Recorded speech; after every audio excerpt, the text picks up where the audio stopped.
Hola, ¿qué tal? Espero que estés muy bien, que Dios te bendiga. Quería compartirte en este día algo que Dios ha puesto en mi corazón y es la restauración de Israel, el pueblo de Dios, el pueblo escogido de Dios.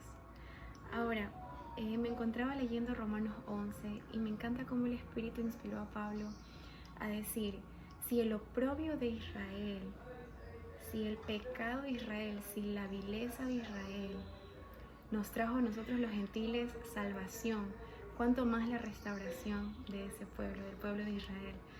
Eh, Considero que como creyentes en Cristo Jesús, como hijos del Dios Todopoderoso, del Dios de Israel, deberíamos de preguntarle al Señor, Padre, ¿qué significa Israel para ti? Y Él nos lo contesta. El profeta Isaías dice que Israel para el Señor Jehová es su Jefsibá, es su deleite, es su deseo, es su celo. Y como sus hijos también Israel debería ser un deseo para nosotros, saber amarla, saber orar por ella. Y estudiando un poco más sobre la restauración del pueblo de Israel y como creyentes cómo podríamos contribuir, me encontré con un versículo del capítulo 27 del profeta Isaías, es el versículo 2, que lo voy a leer a continuación. Dice, en aquel día cantad acerca de la viña del vino rojo. Me cautivó, como decía, el cántico de la viña del vino rojo. Realmente es un nombre, un título que empalaga. La palabra del Señor, como dice, es más dulce que la miel.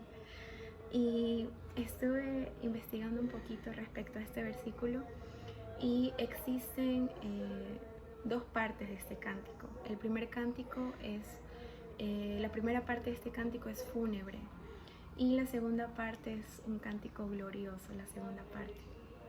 El Señor Jesús nos habló justamente de esto en los evangelios, pero me gustaría dar un pequeño antecedente a qué se refiere esta viña.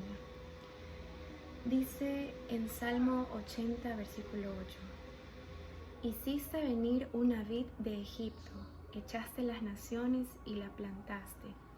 Recordemos que el Señor envió a Moisés como un líder dentro de Egipto a decir, el Señor dijo que hasta aquí, hasta este día, el pueblo de Israel va a ser cautivo de Egipto, y lo liberó. Y después de esto vemos cómo el Señor una y otra vez fue salvando al pueblo de Israel. Cuando caminaban en obediencia, los salvaba de cada uno de sus enemigos, y todas las naciones que eran contrarias a Israel eran dispersadas, porque así Dios lo quería, porque Dios la plantó ahí. Más adelante, el pueblo de Israel se sublema, se levanta en contra del Señor y dice, bueno, yo soy mi viña, gracias, pero voy a seguir haciendo lo que quiero. Y ¿cuántos de nosotros no hemos hecho eso? Como que decirle, bueno, Señor, gracias, me creaste, eres mi Dios, pero voy a seguir haciendo mis planes. El Señor Jesús, Él habla también sobre la parábola de los labradores, de la viña de los labradores. Y en Jeremías capítulo 2, versículo 21, Jehová dice, te planté de vid escogida, simiente verdadera toda ella. ¿Cómo pues te has vuelto sarmienta de vid extraña? El Señor, habiendo llamado a Israel Jefsibá, Él le dice, tú eras mi deleite. ¿Cómo fue que te fuiste tras dioses ajenos? ¿Cómo fue que me desobedeciste y dejaste de escuchar mi voz? Y el Señor Jesús también lo dijo. En Mateo 21, versículo 3 dice, hubo un hombre, padre de familia, el cual plantó una viña, la cercó de vallado, cavó en ella un lagar, edificó una torre y la arrendó a unos labradores y se fue lejos. En este contexto el Señor Jesús explica de esos malos obreros, de esos labradores que no cuidaron la viña del Señor. Y aquí podemos ver que el pueblo de Israel, la viña del Señor, pueblo de Dios, el Señor habiéndonos plantado en un lugar tan puro, decidimos hacer a un lado lo que Dios nos dice y decidimos ir por nuestros propios deseos y nos dejamos guiar mal. definitivamente. Y esta es una parte del cántico, es un cántico amargo, verdaderamente. Me puedo identificar como parte de ese pueblo que estuvo alimentándose y bebiendo de una cisterna vacía. No había agua. En todos los lugares al cual pude haber visitado no había agua, y el pueblo de Israel justamente hizo eso. Vieron los milagros del Señor Todopoderoso y sabían que era el pueblo escogido de Dios, pero a pesar de eso decidieron hacerle a un lado. Sin embargo, esa es la parte fúnebre. Sin embargo, como siempre, el Señor Jesús viene y restaura todas las cosas.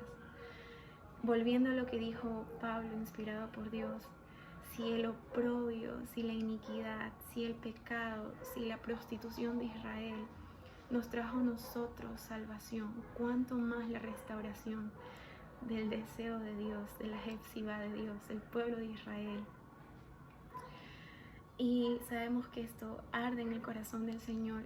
Y retomando a la segunda parte del cántico, Isaías 27, versículo 3 dice: yo, Jehová, la guardo, cada momento la regaré, la guardaré de noche y de día para que nadie la dañe. Esa es la segunda parte de este cántico. Dejó de ser fúnebre, dejó de ser algo que traía vergüenza para Dios y para el propio pueblo, sino que trajo ya salvación, trajo gozo, trajo alegría. Y en aquel día, en el día final, el Señor restaurará completamente a Israel, porque así dice su palabra. Y dice que ya no habrán más labradores, ya no habrá personas tal vez que no cuiden la viña del Señor, sino que Él mismo va a ser el labrador. Vuelvo a repetir, versículo 3, capítulo 27 de Isaías: yo, Jehová, la guardo, cada momento la regaré, la guardaré de noche y día para que nadie la dañe. Esa debería ser nuestra oración como pueblo de Dios, que el Señor día y noche guarde nuestras vidas, guarde día y de noche cada uno de los integrantes de su pueblo, cada uno de nuestros hermanos de Israel. Y bendito sea el Señor, porque ese es el cántico que se va a cantar al final, en el día de nuestro Señor Jesucristo. El Señor Jesucristo es un rey judío, es un rey israelita, y sobre Israel, sobre Jerusalén, Él va a establecer su reino. Y todas las naciones iremos en pos de esa nación, en pos de nuestro rey, y lo vamos a adorar por los siglos de los siglos. Y algo fantástico, que el Señor no solamente que dice que los va a guardar, que nos va a guardar, que nos va a regar, que nos va a cuidar de día y de noche, sino que también dice que ya no va a haber enojo, ya no va a haber enojo. Y algo que va a pasar es que en aquel reino el Señor va a mostrar todavía su misericordia. Y dice en el versículo 5, en la versión NTV, dice: a menos que se reconcilien conmigo. Sí, que se reconcilien conmigo. El Señor Dios, el Padre de las luces, el Padre de todo lo creado, el Rey del universo, hasta ese día va a decir: reconcíliense conmigo. Ese es el llamado que Dios está haciendo a tu vida el día de hoy, que me está haciendo a mí, y es: reconcíliate conmigo. Dios te ama, Dios siempre te va a amar. Y no esperemos a ese día para poder tener esta paz y poder tener esta seguridad de que Dios me ama y que soy salvo en Él, y que Jesucristo murió por mí. No esperemos hasta ese día para ver que somos el deleite de Dios. Podemos experimentarlo desde ahora, podemos experimentar desde ahora que somos la Jefsibá de Dios, de que somos un pueblo extraño del pueblo de Israel, es cierto, pero que hemos sido insertados, como le enseñó Romanos 11. Y me gustaría finalizar con este versículo que se encuentra en Romanos capítulo 5, versículo 1. Justificados pues por la fe, tenemos paz para con Dios por medio de nuestro Señor Jesucristo. No esperemos hasta el último día de nuestras vidas para tener esa paz con Dios. Y no esperemos tampoco hasta el final para poder descubrir quién es Él y descubrir que en Él somos un tesoro. Dios te ama y confía en Él hasta el final. Nuestro Señor viene pronto.